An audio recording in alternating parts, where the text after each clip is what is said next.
Pak, dokter Terawan itu dipanggil ke DPR itu selalu datang, Pak.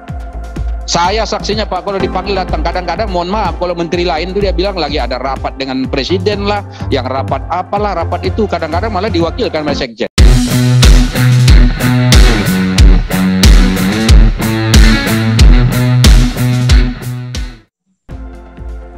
Gak bisa ID sembarangan-sembarangan memecat anggotanya.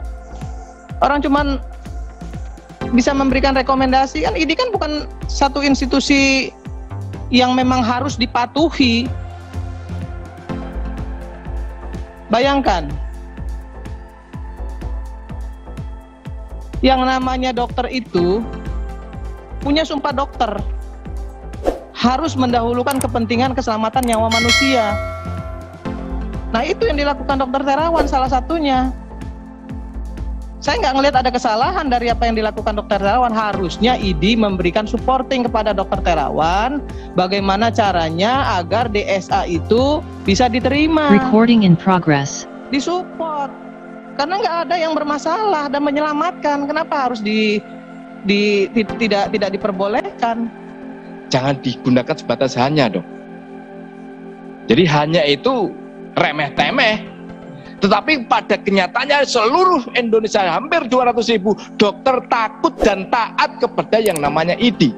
Saya menyampaikan sebelum rapat ini, gimana perkembangan terhadap Pak Terawan? Banyak yang pro, banyak yang kontra. Dokter sendiri ada yang pro dan ada yang kontra. Anggaplah 50% pro dan 50% kontra. Apakah itu bisa menjustifikasi untuk menganggap Pak Terawan salah? Itu ranah organisasi.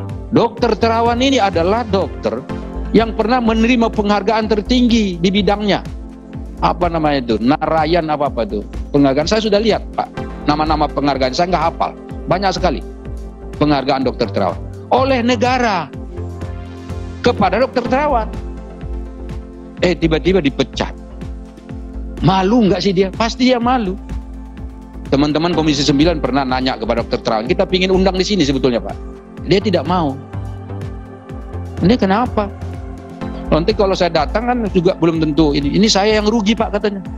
Wong saya ini udah dipecat kok. Kalau saya datang ke sana kan rugi saya. Nah, etis enggak, Pak, orang dipecat atas nama penegakan etika dengan cara mempermalukan seperti ini? Pak, dokter Terawan itu dipanggil ke DPR itu selalu datang, Pak. Saya saksinya, Pak, kalau dipanggil datang. Kadang-kadang mohon maaf, kalau menteri lain itu dia bilang lagi ada rapat dengan presiden lah, yang rapat apalah, rapat itu kadang-kadang malah diwakilkan oleh sekjen. Kalau dokter Terawan datang, Pak, ke sini kalau dipanggil. Sudah diberhentikan jadi menteri kesehatan pun waktu itu, setelah itu kita panggil ke sini datang. Saya ingat waktu itu kasus vaksin Nusantara. Kalau orang-orang biasa kan sudah nggak datang itu. Apalagi dipanggil oleh ID. Saya pikir pasti datang kalau caranya baik. Ini loh dokter Terawan itu datang sini vaksin Nusantara. Kemarin kita panggil ke sini. Kita mau selesaikan juga masalahnya. Waktu itu Bapak Ibu nih pimpinan, saya ingat keputusan kita apa soal vaksin Nusantara. Kasih ke pemerintah supaya pemerintah menyelesaikan.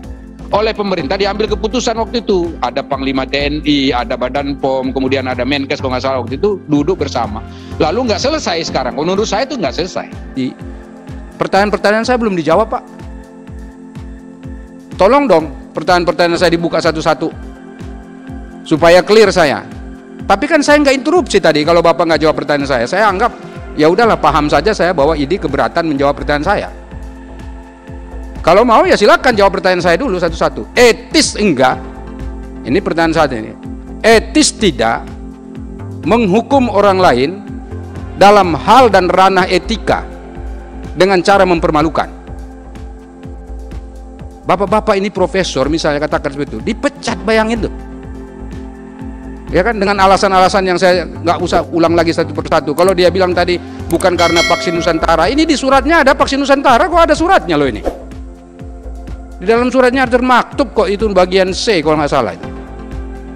Bagaimana ceritanya kita ini? Jadi lebih bagus ya, rapat yang mulia ini carikan solusinya.